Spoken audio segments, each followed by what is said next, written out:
नमस्कार, स्वागत है आपका वीके न्यूज में। चुनाव का खुमार पूरे देश में चढ़ा हुआ है। बंगाल, असम, केरल हर जगह चुनाव की चर्चा है, तो यूपी में भी जिला पंचायत चुनाव हो रहे हैं। प्रत्याशी भी तैयारियों में लगे हुए हैं और एक से एक बढ़कर एक प्रत्याशी सामने आ रहे हैं। जी हाँ, उत्तर प्रदेश के आगरा से जिला पंचायत चुनाव में नामांकन के आखिरी दिन ऐसा ही एक दिलचस्प प्रत्याशी सामने आया, जिसके बारे में सुनकर आप हैरान रह जाएंगे, क्योंकि इन जनाब की जितनी उम्र है उससे ज़्यादा बार तो ये चुनाव लड़ चुके हैं। जी हाँ, एक दो बार नहीं बल्कि ये शख्स 92 बार चुनाव लड़ चुका है। सही सुना आपने, 92 बार।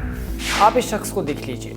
यह है आगरा के खीरागढ़ के नगला दुल्हे गांव के निवासी। नाम है हसनूराम अम्बेडकरी। सन 1947 में इनका जन्म हुआ था और अब हसनूराम 74 साल के हो चुके हैं। हैरान करने वाली बात यही है कि अम्बेडकरी 74 साल की उम्र में 92 चुनाव लड़ चुके हैं। सबसे पहले इन्होंने सन 1985 में चुनाव लड़ा था। पहला चुनाव विधायकी के पद के लिए था, लेकिन अम्बेडकरी हार गए। हार तो मिली, लेकिन हौसला नहीं टूटा। इसके बाद तो चुनाव लड़ना मानो इनके लिए एक पैशन बन गया हो। यही वजह है कि उन्होंने ग्राम प्रधान से लेकर वो तमाम चुनाव लड़े जो उनके सामने आए। अम्बेडकरी ने ग्राम पंचायत सदस्य का चुनाव हो या फिर विधायक का, सांसद हो या राष्ट्रपति का चुनाव, हर किसी में नामांकन दाखिल किया है।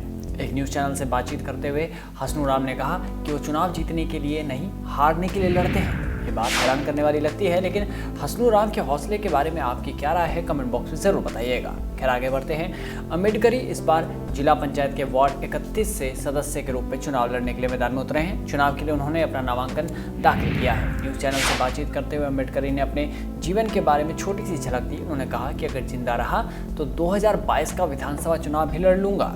आपको बता दें कि हसनूराम पेशे से मनरेगा मजदूर हैं।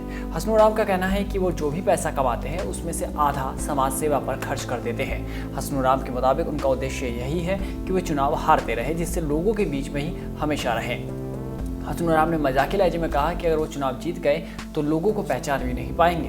हसनूराम ने बताया कि फतेहपुर सीकरी लोकसभा सीट से भी चुनाव लड़ा था और करीब 4200 वोट पाए थे। अब इस बार के चुनाव में वो जीतेंगे या नहीं ये तो जनता बताएगी, लेकिन इतनी हार के बाद भी उनका हौसला नहीं डगमगाया है और यही चीज़ लोकतंत्र को जीवित रखती है, जिसे जीत या हार से कोई मतलब नहीं है। समाज सेवा ही उसके जीवन का लक्ष्य है। इस रिपोर्ट में बस इतना ही। देश और दुनिया के तमाम बड़ी खबरों से जुड़े रहने के लिए बने रहिए वीके न्यूज़ के साथ। नमस्कार।